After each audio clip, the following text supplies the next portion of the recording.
guys! So today I thought we could talk about Inferno, which is Dan Brown's newest novel in his Robert Langdon series, which consists of Angels and Demons, Da Vinci Code, Lost Symbols, and now Inferno. I know some, if not most people, think that this is just another novel that Dan Brown has created to add to his ever-expanding bibliography. And I do understand that, I do. However, it cannot be denied the sheer amount of extensive research and well-thought-out planning that Dan Brown puts into the creation of his novels. As the name suggests, Inferno is based off Dante's Divine Comedy, and this is kind of the theme that the book runs with throughout. Again, this is the Robert Langdon series, so Langdon is our main protagonist throughout the novel. This time Langdon has found himself waking up in a hospital in Vienna with no recollection of how he got to Vienna or what he would be doing there in the first place. It also so happens that these people are after him and he does not know why. He has no recollection of why these people would be after him. And at this point we're also introduced to our female counterpart in the novel, who is Sienna, a young doctor who helps him escape from these people that are after him. So he escapes from the hospital,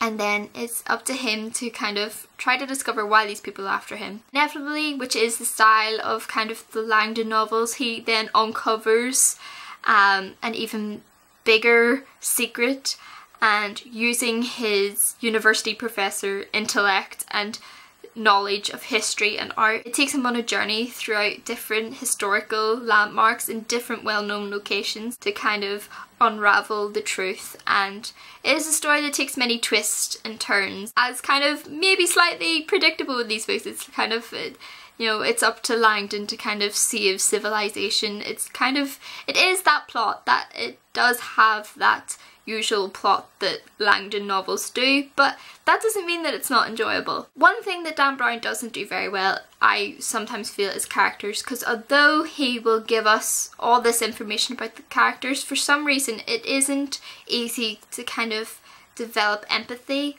with the characters. Although I could be told all this backstory and why a person is the way they are or something like that, it's hard to develop that kind of empathy with the character. However, what Dan Brown does fantastically is he describes locations, both cities and historical landmarks and buildings and places and environmental descriptions so well that you really do feel that you're just walking alongside Robert Langdon on this journey, and you're going on the journey with him. Most importantly, which is something that exists in all Dan Brown novels, is that not only does he take us on a journey, he really engages the reader by teaching us different aspects of both history and art, which also then provides evidence to what he is trying to tell us throughout the novel, and it gives his work this kind of credibility and makes the story far more believable for the reader. I know sometimes that Dan Brown gets a bad credit for his writing. Definitely I don't think you should let that put you off. If you're somebody like me that likes history and art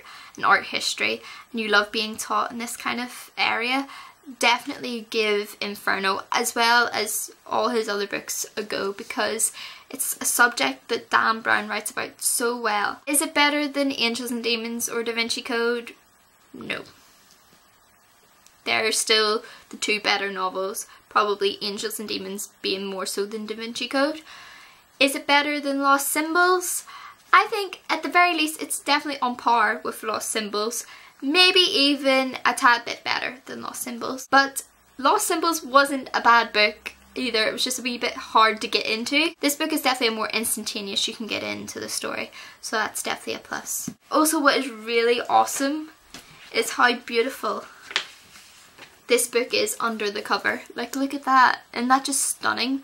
Like, you could have it without the dust jacket because it's just so pretty. I hope you can see that.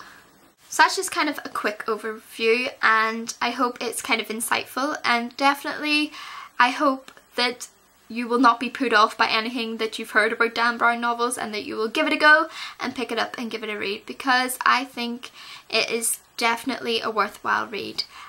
So that is it for now, and I'll see you guys very soon. Bye!